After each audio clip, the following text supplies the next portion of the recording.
let's talk about security. What security is?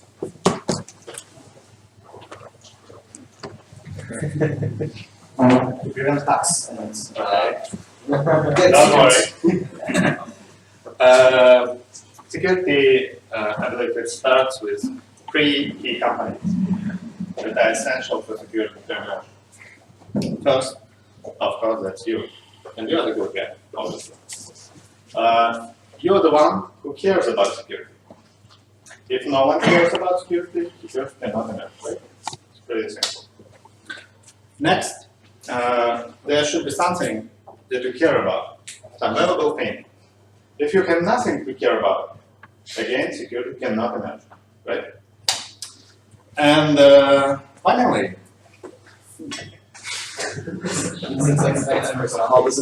yeah, there should be some free, the valuable thing from which you'd like to protect. These are 3 key components security to emerge. Good guys, the valuable thing, and some free, represented by bad guys. Okay?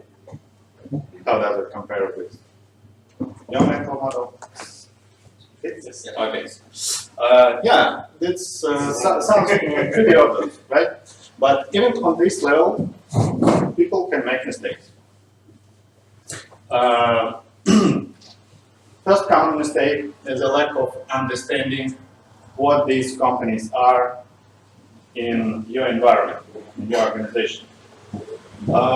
This may sound, this may be not so trivial as on this picture, because in real work you have a lot of stuff of all kinds, and you may be not sure which of them you need to protect from which threats. And sometimes people don't have a clear understanding of things that they need to protect and what the threats are. And as a result, it's a situation of uncertainty. They are starting to do random efforts about security, trying to protect as much as possible from unknown threats, right? This is a pretty common mistake. It leads to wasted effort, and you are not sure that you are actually protected because you are not even sure what the threats are, right? Next common mistake is protecting valuable thing from yourself. The key difference between good guys and bad guys should be defaults.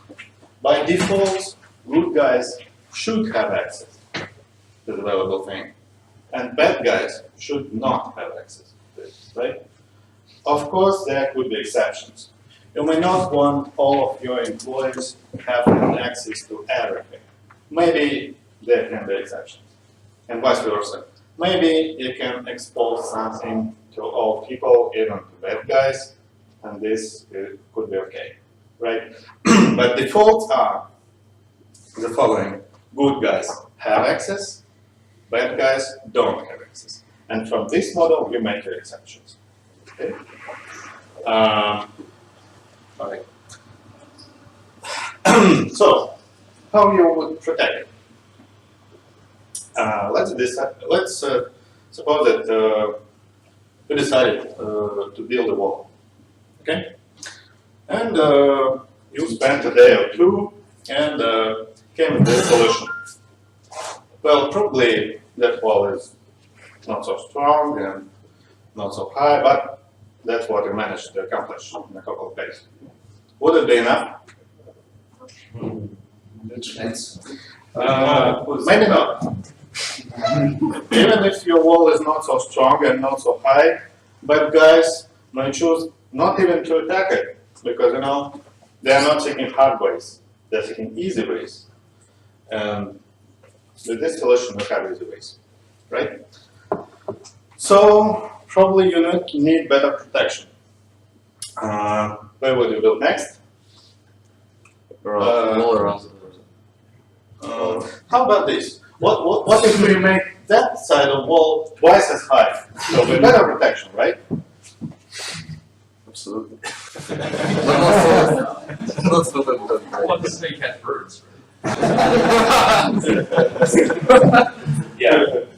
So, surprisingly, sometimes people are doing this, but for now, let's suppose that you decided to build all around. Okay? So, you're almost finished, but if you close that remaining segment, you will not have an access yourself, right? Bad guys won't have an access and you too. So probably you should have something that allows you to have access, but don't allow bad guys to have access, right? So you build a door, and you've got your first security credential, a key, that allows you to have access, but bad guys don't have it, therefore they cannot have access. Right. So what are the next options for the bad guy? Right now there is no obvious easy way, so he can either decide to actually attack a wall, right, climb over it, or he may decide to try to steal a key. If he manages to do this, he will get an easy access through the door, right? If you want to improve your protection further, what would you do? You may decide to, yes, to build a second layer, surround this with water. And obviously you will need to have access yourself. So you've got a bridge and another security credential to open and close the bridge. So, what can we observe from this? First, all of this is not free. It requires efforts to build all of this stuff. The wall, the water, bridge, the door, right? And second, an access to the valuable thing not only become harder for bad guys, but for you as well. Before you had free access, no effort required, but right now you have these two security credentials, and each time you will need to open and close the bridge, open door, and lock everything up to you, right? So your life is also now a bit more complicated. And building security systems is about balance between efforts, protection, and what I call visibility. This is how easy can you yourself do your day-to-day job? How easy can you get an access? Good implementation may look something like this. Not too many efforts spent, but protection is good enough, and usability is also good, right? Not so great implementation may look like this. Too many efforts spent, but protection is poor, and usability is also poor. Okay? How do you think? Do security systems in real world organizations are looking like this? From your experience? No, we should not. From my experience, they quite often would look like this.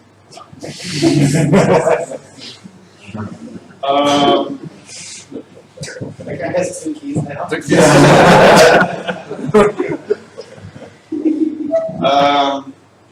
Well, you know, okay, all right. A lot of weird stuff is happening in the world. Probably in some organizations that look like this. But we are not doing this, right? We're smart guys. Well, sometimes.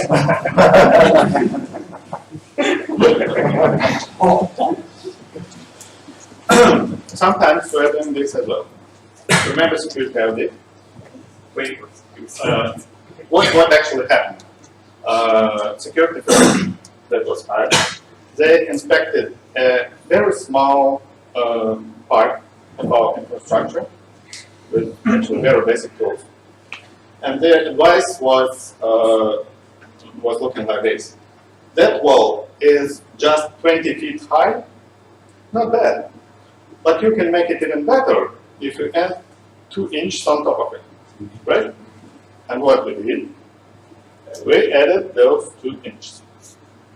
Okay? Why we were doing this? It was this time that we passed the security. Yeah, because there is one more variable. You should care about this as well. Why? Because customers, before they trust their data, they want understanding that your systems are secure. And you need a way to tell them that you are secure, right? How do you do this? One possible way could be just, I don't know, let them inspect your systems so that they can see that with their own eyes, and that looks good, right? But in reality, it's not a viable option because even for a medium-sized infrastructure, it could take many weeks or even months for security experts to do a full audit and come to conclusion about the protection level. And obviously not every customer would like to spend so many efforts, right? And probably you as well will not want to allow everyone to inspect your security systems, right? Because some of them could be bad guys, actually. So you need a tool. How do you translate to the world that your systems are secure, right? And we have these tools in the form of various security standards, right? If you get this badge, you can quickly communicate to your potential customers that you're, for example, FedRAMP compliant, and they quickly give some understanding what your security level is, right? What I wanted to tell you about this, that even if all of these security standards have some overlap with real security, they are not the same. You should know the difference, right? If you want to be compliant, sometimes you might have to do really weird stuff, like improving that 20 feet high wall, putting 2 more inches of it, and you see that it actually doesn't contribute to real security. But if you want to be compliant, you have to do this if you really want that nice badge, right? Question? What are we planning right now in terms of marketing security? GovCloud. Exactly. Can you tell what are the real benefits of GovCloud for real security? Not sure. The infrastructure is only used by government organizations, and the Amazon employees that administer GovCloud are only U.S. citizens. So in theory, only U.S. bad guys get harmed. From the inside. Yeah. So I'm not sure as well. Which benefits would it give us in terms of real security? I have heard about lots of security incidents, but not any of them were that from. They actually do go through. I think they might go through additional background checks for the Amazon employees, for like criminal. Yeah, they do. Yeah. Also, your data is not in a country that's, could basically take control of your data. But we're using US AWS right now too, right? With CDNs, I mean, it's all over the place. So this doesn't use a global security. Right. Okay. So, if a country decides that they want your data, they can go to that data center. Yeah, but we are already in US data center. Not only. So there's copies of it all over the place. Through Well, but CDN is not a copy of all of your data. That's only the. True. But organizations that care about GovCloud want 100% of it, basically in our sovereign area, so no one can take that data. This is a common problem for many companies. That's why they choose not to do business in certain countries, because countries like Russia or India or other places sometimes require that company, in order to do business there, they have to have all their user data there. So this is a way to stay away from that. Okay. All right. So, from my perspective, GovCloud, its main purpose is a marketing effort, so that we can communicate to our customers that GovCloud is better for them. I haven't heard about any security incidents that were caused by malicious AWS employee. Actually, I've heard that about lots of security incidents, but it's not about this kind. All right. So let's do some practice. What about our projects? What is the most valuable thing that we'd like to protect in our projects? Exactly. Next. How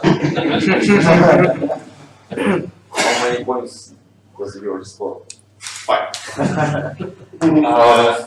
But guys, Users. from what I'm trying to They shouldn't be, yes. So,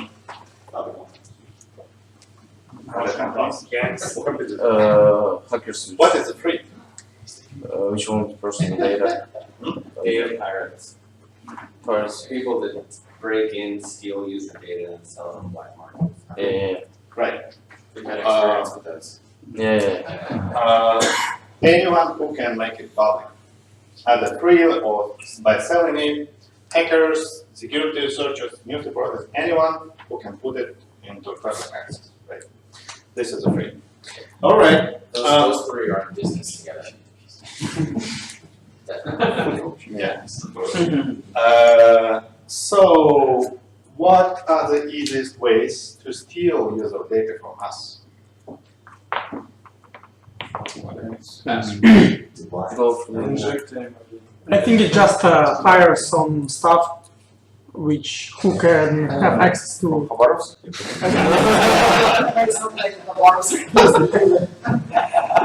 I mean, through social engineering, I think Yeah, probably the best way.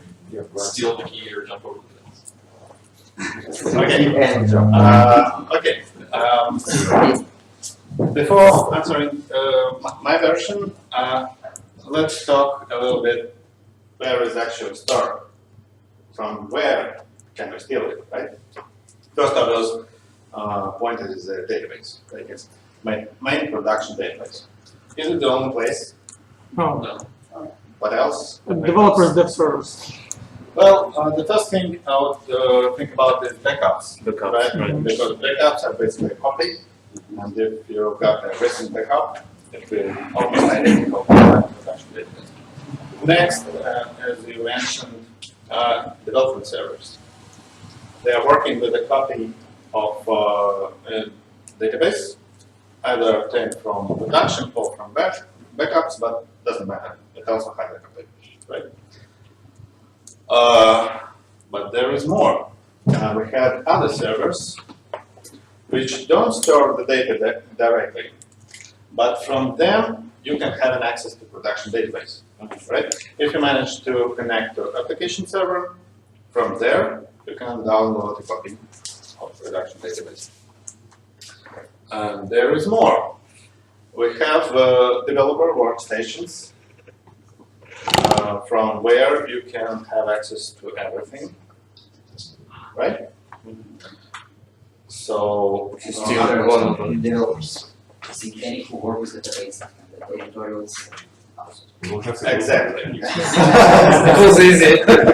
Exactly. They don't have access to servers like on shell level, but they communicate with the application via web interface. And this web interface even has a convenient tool to download a copy in Excel format. And some people actually using this. All right, this tool was developed by the requests, right? And they're using it and downloading a copy onto their computers. So this becomes an extra place which can be compromised, right? But there is more, right? We were talking about one project on the previous slide.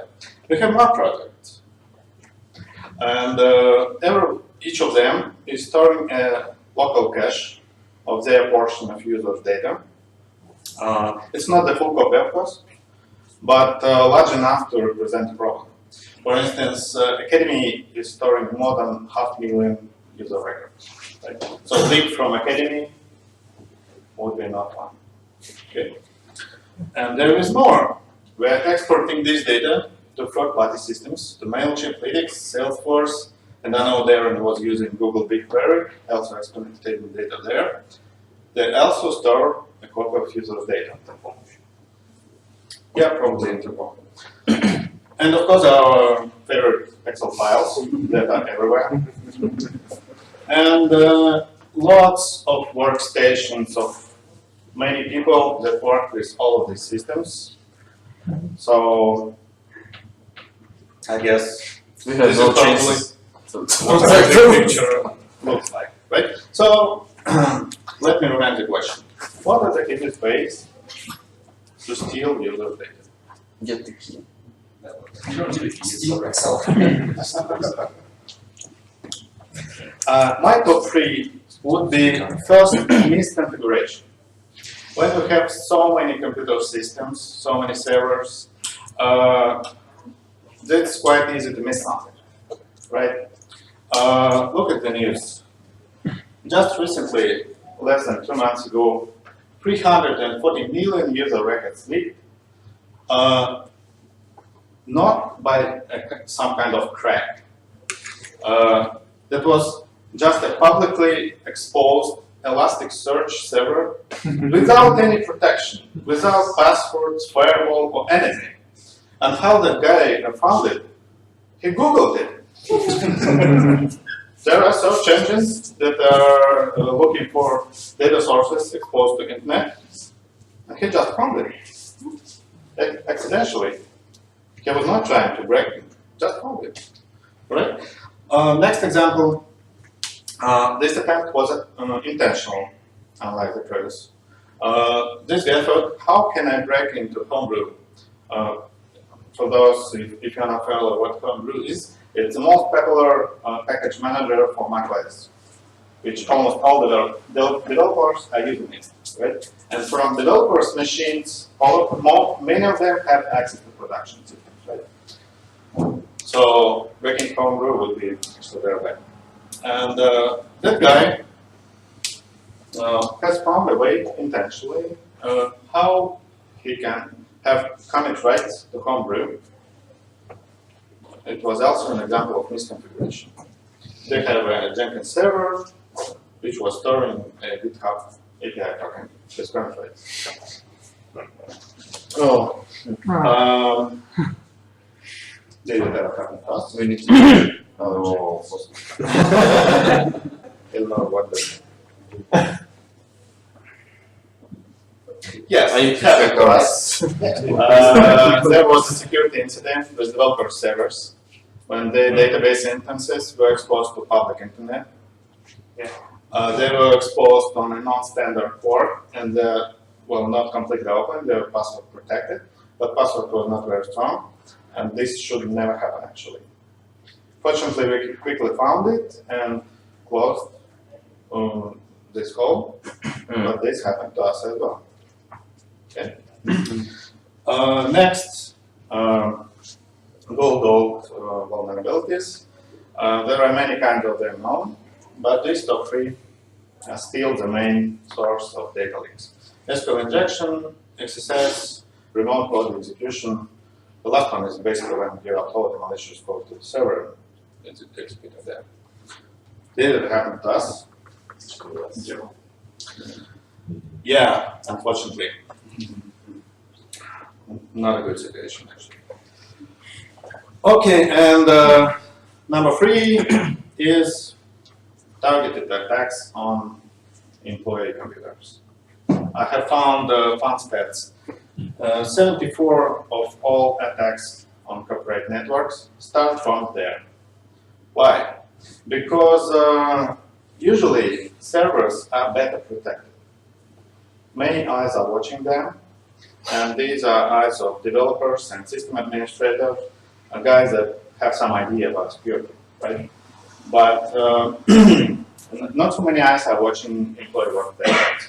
And sometimes people who are working on them are not experts in security, and there can be easy targets. Okay, and from there they can do it next. Did it ever happen to us? Who knows? Who knows? Right? It's I don't know. it's gonna be fine. I'm not aware of such incidents in our company, but that doesn't mean it never happened. Maybe I don't know. And we have more workstations in Praetorian, which we're not sure how it's handled there. All right. So what I wanted to tell you today. First important concept is to understand this model and have a clear understanding what does it mean in your organization. What are you trying to protect? What are the threats, right? And when you have a clear understanding, your security efforts will be better planned and probably you will have better protection. Okay? And protection is not about having extra strong places just somewhere. You need all-round protection. Maybe you don't need such strong protection, but it should be all-round. Okay? You should not have weak places. Third, I wanted to tell you about the difference between real security and marketing security. In real work, you need both. You need to be protected, and you need to be able to tell that you are protected. This is what marketing is about, right? So you need both, but you should know that these things are different. Okay. And finally, workstations may represent the same danger if they are compromised as production systems. So we should care about both work servers and both workstations. That's it. Thank you. If you have questions, I'm ready.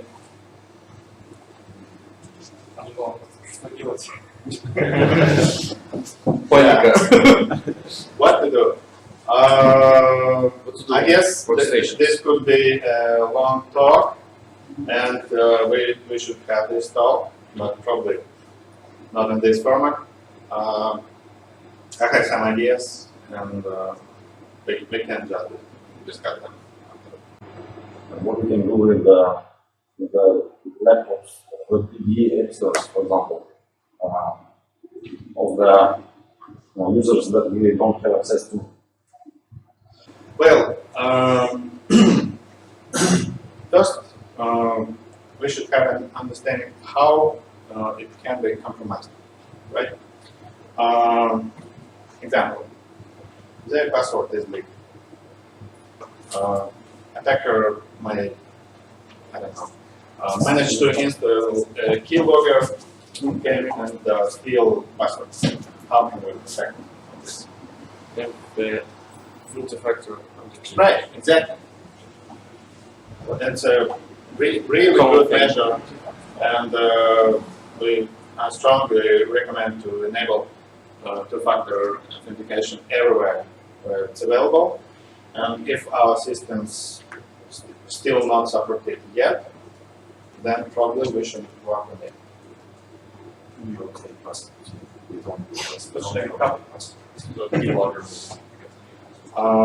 Password protection was, I guess, it was useful.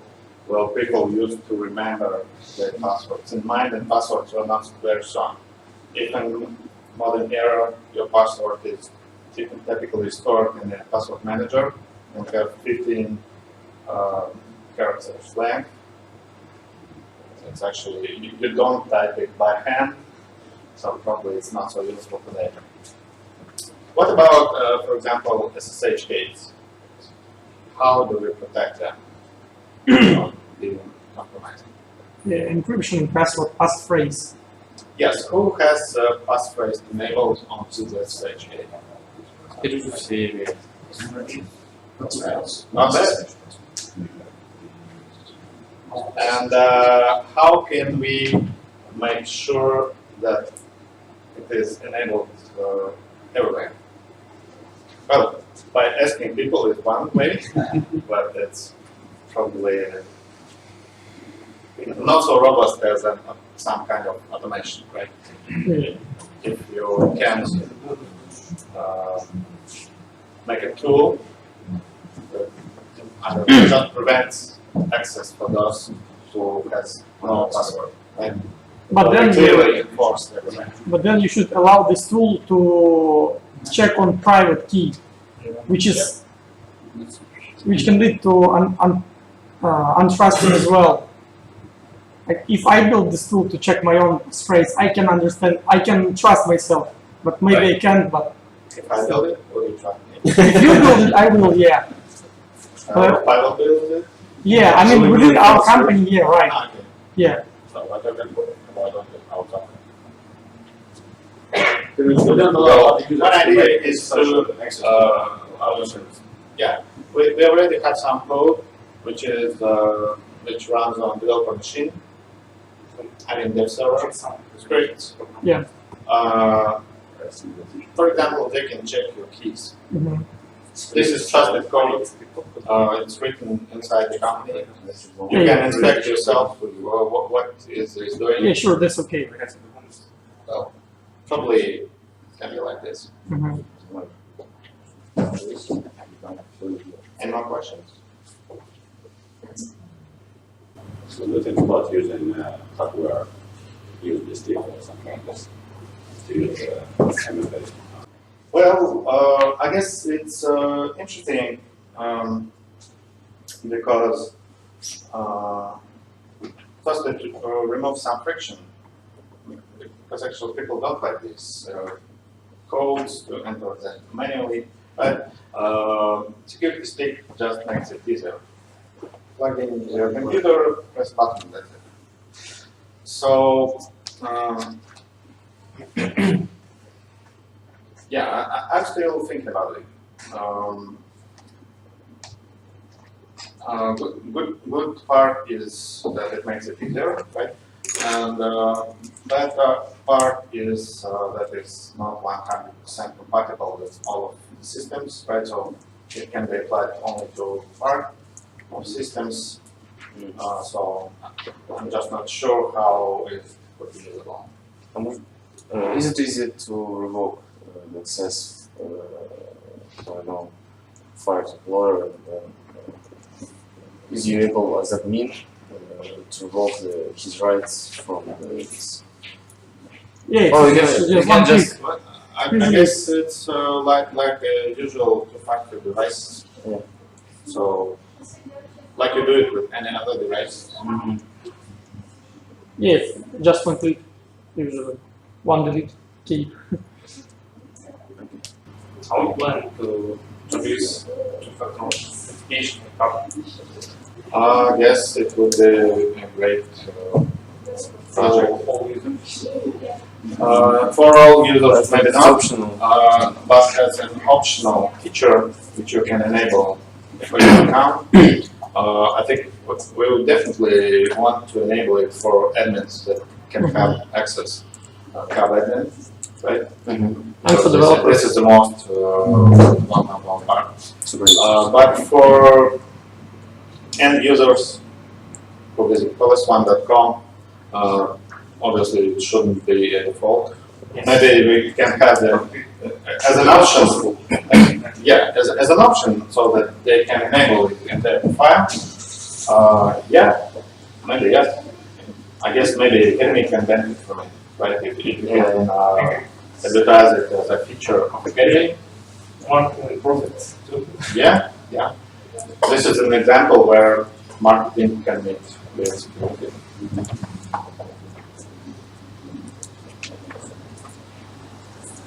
I think we might have another case where you could have exposed user data where people from Academy could be downloading like training records and then uploading them into the courses, and then those files stored on Amazon aren't, they're actually on the page available right now. Yeah, but when you look at the big picture, you probably like first thought Yeah. would be reduce the scope, minimize data copying, right? When it can be done without impacting the business, of course it's the first way. If we cannot, if we can avoid, I don't know, using Google BigQuery, but instead of this running queries on our own database, this eliminates one copy, and life becomes slightly easier. So for what would you say GovCloud, how does that fit into your, what's it called, the axis of like marketing and security and stuff? Like, do you think that's a case where the marketing value is high enough that even if there's not a real security, like a large real security benefit, it's still worth using the effort to implement GovCloud? I think the effort required to migrate is, well, probably moderate, not so high. It is hard for me to decide about marketing benefits, but from what I've heard, probably it works here. I don't think it contributes a lot to real security because this is not our big point. AWS regions are secure enough, and GovCloud doesn't have any extra features, at least public facing, that we can use. So probably, I guess it works to do it for marketing.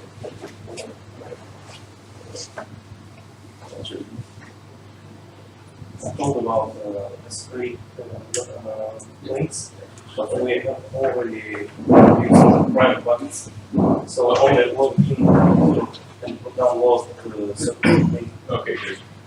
That's good. And It it was just, plus. but that would still be a small thread because it's only limited to whatever small amount that person uploads for their organization probably. But yeah, that would end up on CDN, maybe. Yeah, well, we have a task team for that actually, so yeah, we should talk about that offline, I guess, to see if some of that or all of that's fixed. There's a task team about like PDFs and stuff. Being just globally. So it sounds like that's limited. Yeah, so we should understand that it covers everything, because I know videos and still concerns probably doesn't cover that in the right code, that's good. Now, should the developers encrypt their lists? I would recommend to do it. My disk is not working. Or because if you bring to that service, the other people can just copy your article, right? Well, I guess probably not common when you computer is stored. Right? And I obviously don't want my computer to be stored. But if it happens, my disk is encrypted. At least for MacBooks, the fact that it doesn't introduce any performance penalties, it's like a hardware encryption. So if you are worried about performance, don't worry. That works.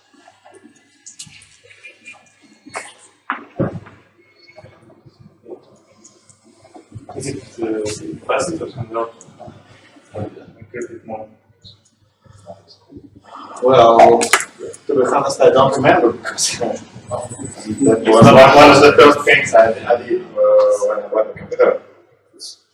I don't think it was hard, it's just nice. And I know a checkbox. Background. Yeah. It's not just this. I encrypted my hard disk just recently, maybe like 4 months ago, and I haven't noticed any penalties in terms of performance, even on Linux. So.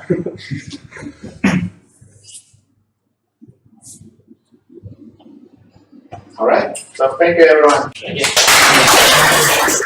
you.